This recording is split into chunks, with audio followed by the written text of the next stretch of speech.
Saudaraku, yang firman Tuhan putih, tadi kita sudah diajari kita harus gambar dengan Tuhan. Kita harus diubahkan tiap hari serupa dengan Tuhan Yesus. Amin. Dan kita harus berkuasa.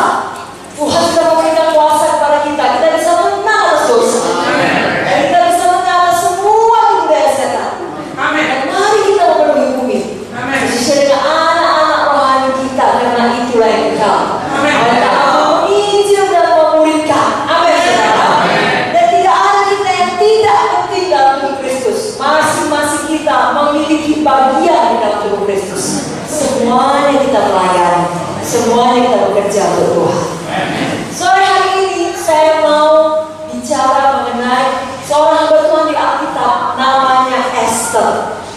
Kehidupan Esther mengajarkan kepada kita bahwasanya siapapun kita, maksudnya dari latar apapun kita, dan di mana Tuhan menempatkan kita, apakah di Bengkulu, di Jambi, di Riau, Sumatera Selatan, di mana saja Tuhan menempatkan kita, masing-masing kita dapat melakukan perkara besar bagi Tuhan. Kalau mungkin ya setan mau menaruhkan pikiran negatif di dalam kepala kita dan berkata tidak mungkin melakukan pelayanan yang besar, yang ada ini pun sudah cukup bagus, sudahlah. Tetapi Tuhan punya panggilan yang besar bagi kita masing-masing. Kalau yang ada selama ini sudah cukup bagus, Tuhan memberikan jauh lebih besar lagi. Karena memang Allah kita yang sangat besar. Tuhan punya panggilan yang besar bagi dia. Mari kata saya percaya. Amin. Jadi sama seperti kehidupan Esther. Saudara tahu siapakah Esther? Esther adalah seorang yatim piatu. Ya, ayah ibunya sudah mati. Sebenarnya bisa jadi dia berkata, atau teman-temannya, orang-orang sini berkata, tidaklah mungkin bagi Esther yang yatim piatu ini terpilih menjadi ratu. Bandingkan semua gadis-gadis lainnya yang mempunyai orang tua lengkap, yang tentunya mendapat pendidikan yang lebih baik karena ada dua orang tuanya, ayah dan ibunya dengan lengkap. Tidaklah mungkin bagi Esther yang kebangsaan Yahudi menjadi penguasa di istana. Dan tidaklah mungkin bagi Esther yang adalah seorang perempuan menjadi penyelamat daripada umat Israel, penyelamat satu bangsa.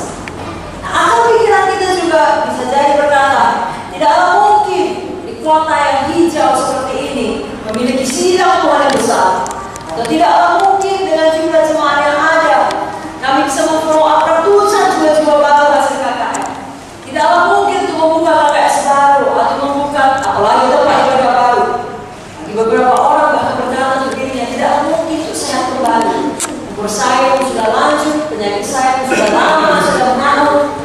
Tidaklah mungkin untuk diberkati dengan limpah. Asal ada makan pun sudah baiknya, apalagi setelah mengalami kebangkrutan. Tapi apa yang tidak mungkin bagi manusia, mungkin bagi Tuhan. Esther walaupun dia yatim piatu, betul dia menjadi ratu. Walaupun dia kebangsaan Yahudi, tak kalah dalam tanda kutip pada masa di mana dia hidup, itu adalah bangsa budak atau warga kelas 2. Tapi toh Esther menjadi penguasa di istana. Dan walaupun dia seorang perempuan yang pada zaman itu lagi warga kelas 2, dia bisa menjadi penyelamat satu bangsa. Saudara juga bisa membangun sidang Tuhan yang besar. Amin. Bengkulu, Riau.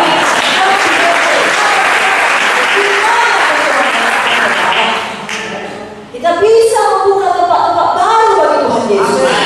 KKS baru bagi Tuhan Yesus. Semua kita bisa sehat, sembuh, umur panjang bagi Tuhan Yesus.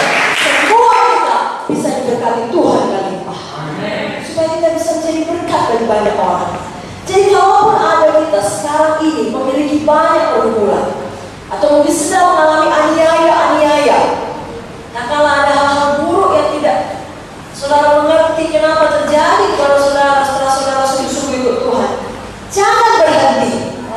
Jangan berhenti apa? Jangan berhenti melayani. Jangan berhenti beriman. Karena firman Tuhan tentang kehidupan Esther betul-betul membuat kita teguh melayani Tuhan dan beriman kepada Tuhan. Banyak hal dalam hidup kita kelihatannya ya tidak baiklah, hanya merupakan kesakitan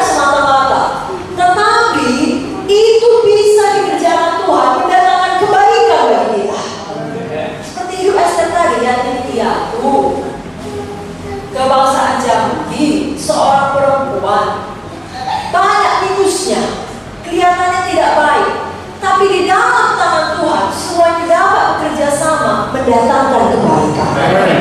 Bukan hanya dia diangkat tinggi, tapi Tuhan mengangkat dia tinggi dengan satu maksud, dengan satu panggilan. Sama seperti kita semua di sini, Tuhan mengangkat kita tinggi, memindahkan kita dari kerajaan gelap pada kerajaan terang, membebaskan kita dari bentuk dosa, penyakit, kemiskinan, menjadi sehat, berkelimpahan, berkati. Ada maksud Tuhan yang besar. Amin, saudara. Sebabnya mulai sore hari ini kita tidak lagi mengeluh, membawa alasan, begini keadaanku, begini minusnya, begini kekurangannya, inilah kendalanya, inilah yang sedang terjadi, inilah faktanya. Tidak. Kita tahu apa kata firman Roma 8 ayat 28. Allah itu bekerja di dalam segala sesuatu untuk mendatangkan kebaikan bagi kita yang mengasihi Dia. Jadi menurut mata dunia, Esther banyak minusnya.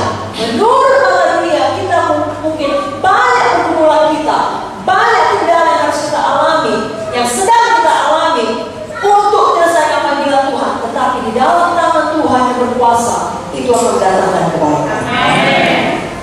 Perkara yang pertama yang dapat kita pelajari dari kehidupan Esther, kita harus ingat, tidak ada yang mustahil kepada Tuhan.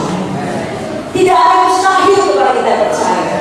Artinya saya dan saudara, semua kita dapat dipulihkan, dan semua kita dapat melakukan pekerjaan besar bagi Tuhan. Dalam buku Esther 2 ayat 7 dituliskan, saya bacakan Esther 2 ayat 7. Mordekai itu adalah pengasuh Hadasa, yakni Esther, anak saudara ayahnya. Sebab anak itu tidak beribu bapa lagi, gadis itu elok perawakannya dan cantik parasnya. Ketika ibu bapaknya mati,